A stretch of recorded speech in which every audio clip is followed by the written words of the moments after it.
Hello guys, അപ്പം 11:35 ആയിട്ടുണ്ട്. ഇനി ഏതാണ്ട് 25 മിനിറ്റുകൾ മാത്രം. എന്തിനാണെന്നില്ലയോ, ന്യൂ ഇയർ ഇങ്ങ് വരാനേ.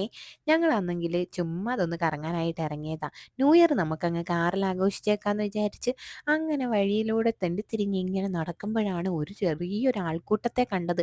നോക്കിയപ്പം എല്ലാവരും ഇങ്ങനെ ലവിൻ്റെ റെഡ് കളർ ബലൂണൊക്കെ പിടിച്ച് ഇങ്ങനെ എല്ലാവരും നിൽപ്പുണ്ട്. ഇത് ആകാശത്തോട്ട് പറത്തി വിടുന്നതാണ് ന്യൂ ട്രെൻഡിങ് സെലിബ്രേഷൻ.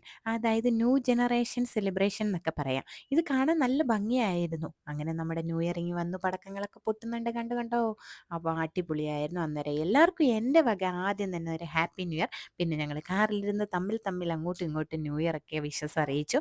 അതിനുശേഷം വീണ്ടും ഞങ്ങൾ അടുത്ത സ്പോട്ടിലോട്ടാണ് പോയത്. അവിടെ ചെന്നപ്പോഴത്തേക്കിനും ബലൂണൊക്കെ പറത്തി എല്ലാവരും വീട്ടിലേക്ക് പോവുകയായിരുന്നു കേട്ടോ. അങ്ങനെ പിന്നെ ആളുകളെയൊക്കെ കണ്ട് കുറച്ച് നേരം അവിടെയൊക്കെ തൂങ്ങിയും തൂങ്ങിയൊക്കെ നിന്നതിന് ശേഷം ഞങ്ങൾ നേരെ വണ്ടി വിട്ടു. കാരണം നമ്മുടെ വിധു പ്രതാപിൻ്റെ പ്രോഗ്രാം നടക്കുന്നുണ്ടായിരുന്നു. നമുക്ക് വിധുചേട്ടനെ ഒന്ന് കാണണമെന്ന് വിചാരിച്ച്, പ്രോഗ്രാമൊക്കെ കാണണമെന്ന് വിചാരിച്ച് ഞങ്ങൾ നേരെ അങ്ങോട്ടാണ് വിട്ടത്. അവിടെ ചെന്ന് നമ്മൾ കുറച്ച് നേരമൊക്കെ നിന്നു, 2 പാട്ടൊക്കെ കേട്ടു.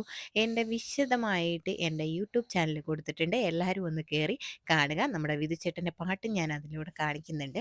അപ്പം കണ്ടിട്ട് എല്ലാവർക്കും ഇഷ്ടപ്പെട്ടെങ്കിൽ ഒന്ന് ലൈക്ക് ചെയ്യണം. അപ്പം നമ്മുടെ ഹാപ്പി ന്യൂ ഇയർ എല്ലാവർക്കും. വീണ്ടും അടുത്ത വീഡിയോയിലൂടെ കാണുന്നവരെ ഓക്കെ, ബായ്.